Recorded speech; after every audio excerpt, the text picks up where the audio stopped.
আসসালামু আলাইকুম। আমার ছোট্ট চ্যানেলটি থেকে নিয়ে আসলাম আরেকটি সহজ সুন্দর রেসিপি। আপনাদের হাতের কাছে যেই ফ্রুটগুলো থাকবে সেগুলো দিয়ে একটা ফ্রুট সালাদ তৈরি করে দেখাবো।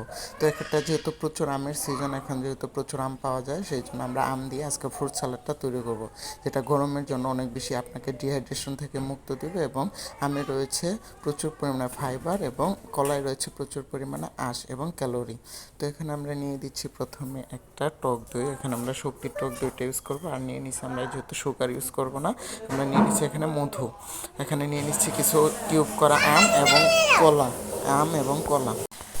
টক দইটা এখানে নিয়ে নিছি আমরা। তার প্রথমে কিউব করে আমরা এখানে নিয়ে নিছি আম এবং কলা নিয়ে নিছি, আঙুর নিয়ে নিছি এবং বেদানা নিয়ে নিছি। তারপর এখানে আমরা টক দইটা দিয়ে দিব একবারে সিম্পল ওয়েতে কীভাবে ফ্রুট সালাদ তৈরি করা যায়। এটা শরীরটা অনেক বেশি ঠান্ডা রাখবে আপনাকে। তো এখানে টক দইটা দিয়ে দিয়ে আমরা হালকা করে এখানে টক দই দিয়ে দিলাম।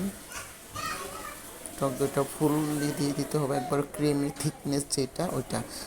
তারপরে এখানে দিয়ে দিব আমরা পরিমাণ মতো মিষ্টিটা, হচ্ছে যার যার কাছে আম যেহেতু এমনিতেই মিষ্টি থাকে, তো এখানে আমরা একটু অল্প পরিমাণে বা স্বাদ যার যে যেরকম মিষ্টি খেতে পছন্দ করে ওরকম আমরা এখানে মধুটা দিয়ে দিব।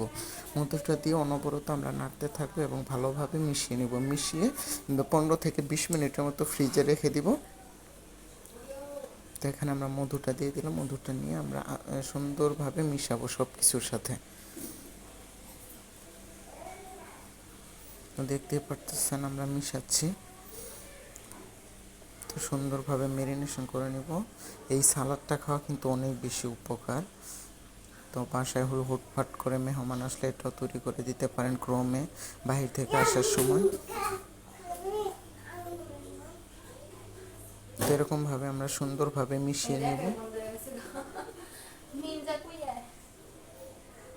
এপাশ ওপাশ করে সুন্দর করে মিশিয়ে নেব। তো এই তো দেখতে পাচ্ছেন আমরা এখন আরও বেশি ফ্রুট থাকলে আরও বেশি দিবেন, সমস্যা নেই। তো দেখতে পাচ্ছেন পুরো একটা ক্রিমি হয়ে গেছে। গরমের মধ্যে এটা খেলে অনেক বেশি উপকার। তো সবাই বেশি ভালো থাকবেন এবং আমার চ্যানেলটাকে সাবস্ক্রাইব করবেন। আল্লাহ হাফেজ।